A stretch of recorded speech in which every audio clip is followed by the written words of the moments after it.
The arms deal is underway and the process started on a rather shaky note. Anti-arms campaigner Terry Crawford-Browne, whose name has become synonymous with the deal, wrote to Judge Seriti. He maintains that the arms acquisition process was not constitutional and advised that the deal be cancelled, the equipment returned and the money be recovered.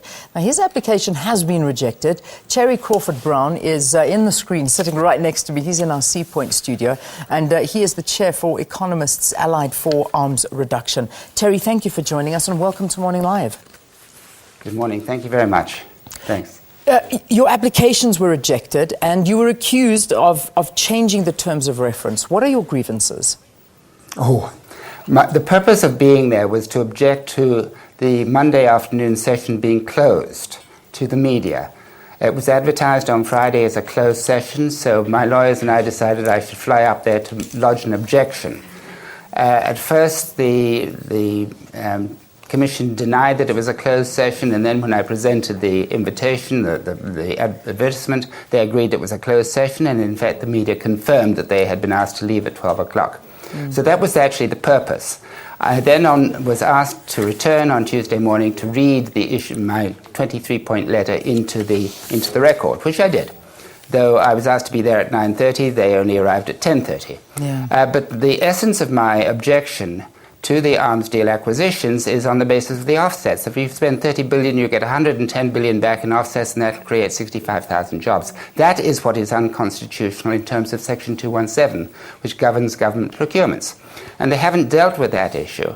I made my written submission to the Commission in June 2012, 14 months ago, and they refused to deal with that. And that is the unconstitutionality. It was illegal. It was also fraudulent, as we know.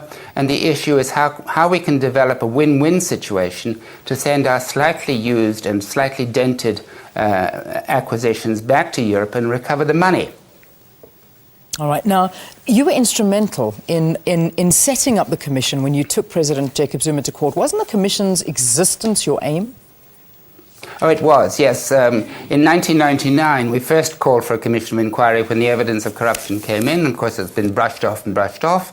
In 2008, a week after the Scorpions raided BAE's premises in Pretoria and Cape Town, Archbishop Tutu and former President de Klerk jointly petitioned President Motlanthe, together with Mamphela Ramphele and Helen Suzman, to appoint a Commission of Inquiry. Again, we were brushed off.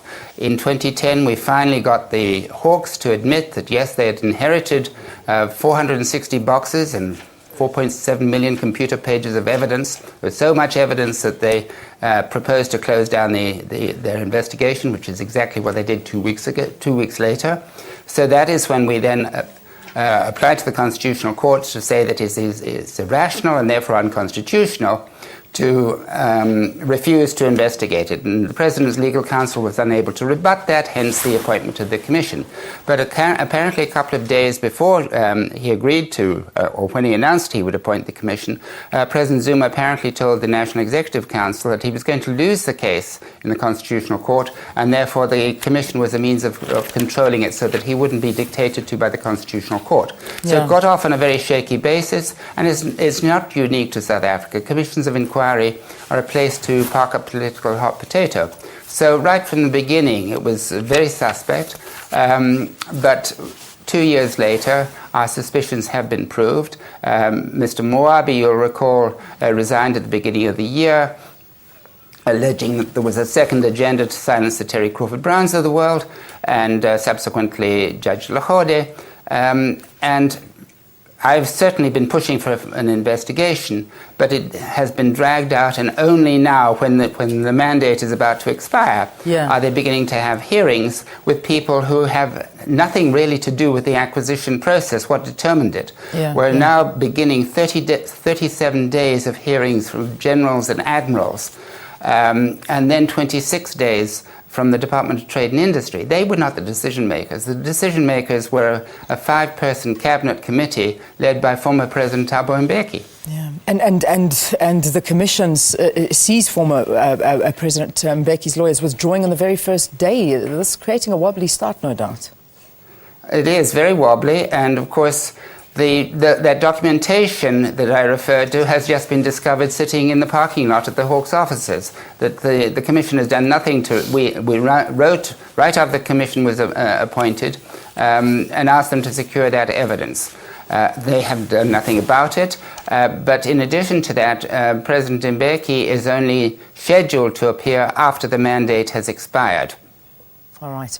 We're going to have to leave it there. Unfortunately, we've got to take a break here on Morning Live. Terry, thank you very much for talking to us. I know you wanted to comment, and can I give you 10 seconds to say this? Mampele Rampele revealing she's worth 55.5 million rand. Good thing. What do you think? Yes, I think it's excellent. I think it's excellent. A good thing. It should be a requirement for all senior political people. All right. Thank you very much for that. Terry Crawford-Browne joining us from our Sea Point studios.